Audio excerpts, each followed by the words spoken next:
اعوذ باللہ من الشیطان الرجیم بسم اللہ الرحمن الرحیم اللہم صلی علی سیدنا و مولانا محمد وعلی آلہ وصحبہ وبارک وسلم۔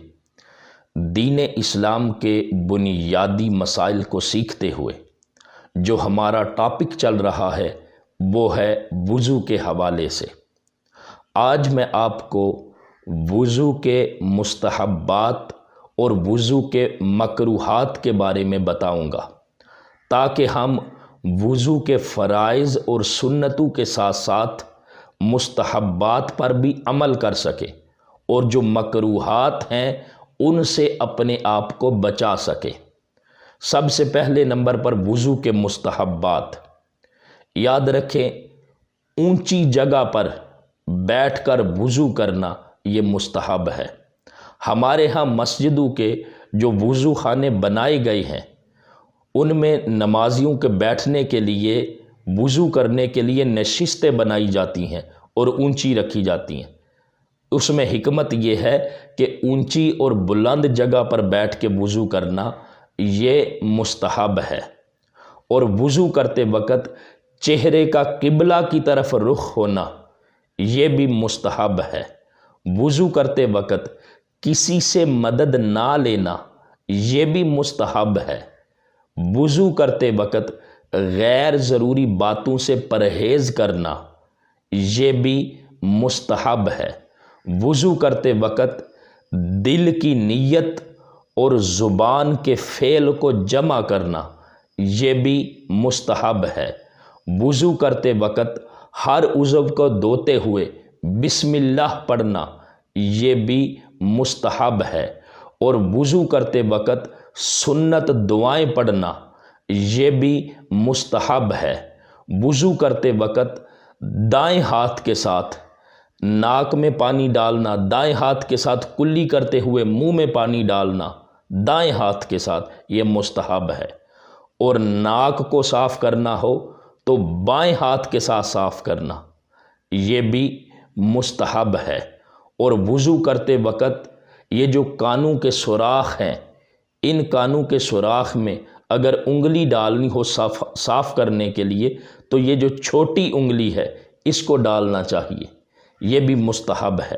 اور وضو کرتے وقت اگر آپ نے انگوٹھی پہنی ہوئی ہے تو اس انگوٹھی کو حرکت دینا تاکہ یہ جو نیچے والی جلد ہے اس پر بھی پانی پہنچے، اس کو بھی دھویا جا سکے۔ انگوٹھی پہنی ہوئی ہے تو اس انگوٹھی کو حرکت دینا یہ بھی مستحب ہے۔ اور وضو کا جو بچا ہوا پانی ہے وہ کھڑے ہو کر پینا اور دعا پڑھنا، اللہم اجعلنی من التوابین واجعلنی من المتطہرین واجعلنی من عبادک الصالحین، یہ دعا پڑھنا بھی مستحب ہے۔ اور وضو کے بعد کلمہ شریف پڑھنا، اشہد ان لا الہ الا اللہ، یہ بھی مستحب ہے۔ یہ وضو کے مستحبات تھے۔ اب وضو کے مکروہات کون سے ہیں تاکہ وضو کرتے ہوئے ہم ان چیزوں سے اپنے آپ کو بچا سکیں۔ وضو کے مکروہات میں سے یہ ہے کہ وضو کرتے ہوئے اپنے چہرے پر زور سے پانی مارنا یہ مکروہ ہے، اس لیے کہ اگر آپ زور سے اپنے چہرے پر پانی ماریں گے جو ساتھ بیٹھ کے وضو کر رہے ہیں ان کے کپڑوں کے اوپر پڑ سکتا ہے، اس لیے ہم نے اپنا وضو کرنا ہے، ساتھ بیٹھے ہوئوں کا وضو ہم نے نہیں کروانا۔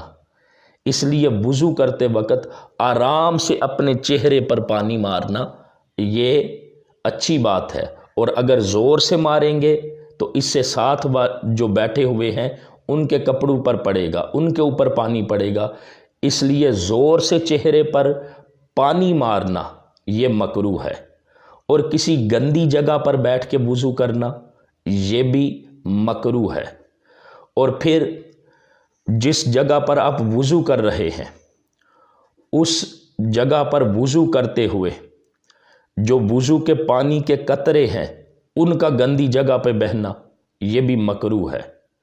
اور پھر وضو کرتے وقت جو وضو کا پانی ہے اس پانی کو وضو کے برتن میں گرتے دینا وہ اگر جو پانی کے قطرے ہیں وہ وضو کرنے کے دوران اگر وہ قطرے برتن میں ہی گرتے ہیں جس سے آپ وضو کر رہے ہیں تو یہ بھی مکروہ ہے۔ اور وضو کرتے وقت اگر آپ اپنا جو چہرہ ہے قبلہ کی طرف کر کے وہ کلی کر رہے ہیں، یا قبلہ کی طرف کر کے ناک صاف کر رہے ہیں، یا قبلہ کی طرف منہ کر کے تھوکتے ہیں تو یہ بھی مکروہ ہے۔ وضو کرتے وقت جب آپ نے ناک صاف کرنا ہے یا جب آپ نے تھوکنا ہے تو بالکل نیچے کی طرف رخ کر کے تھوکتے ہیں، اس لیے کہ قبلہ کی جو سمت ہے وہ ہمارے لیے مسلمانوں کے لیے قبلہ عبادت کا مرکز ہے، جس کی طرف ہم رخ کا تعین کر کے نماز ادا کرتے ہیں۔ اس لیے اس کے ادب اور احترام کو ملحوظ خاطر رکھتے ہوئے اس کی طرف رخ کر کے نہ تو تھوکنا چاہیے نہ ہی ناک صاف کرنا چاہیے۔ اگر اس طرح منہ کر کے کریں گے تو یہ مکروہ ہے۔ اور پھر جو وضو کے قطرے ہیں، جو پانی کے قطرے ہیں وضو کرتے ہوئے، ان پانی کے قطروں کا کپڑوں کے اوپر گرنا، یا پھر وضو کرنے کے بعد جب ہم اٹھتے ہیں تو وہ جو پانی کے قطرے ہیں ان کا مسجد میں گرنا، یہ بھی مکروہ ہے۔ اور پھر وضو کرتے وقت جو وضو کی سنتیں ہیں ان کو چھوڑ دینا، یہ بھی مکروہ ہے۔ یہ مکروہات اس لیے آپ کی گوش گزار کیے تاکہ ہم ان مکروہات سے اپنے آپ کو بچا سکیں، اور جو فرائض اور سنت اور مستحبات ہیں ان پر عمل کر کے ہم اللہ کی بارگاہ میں سرخرو ہو سکیں۔ اللہ تعالیٰ مجھے اور آپ کو دین اسلام کے بنیادی مسائل سیکھنے کی توفیق عطا فرمائے، آمین بجاہ النبی الامین۔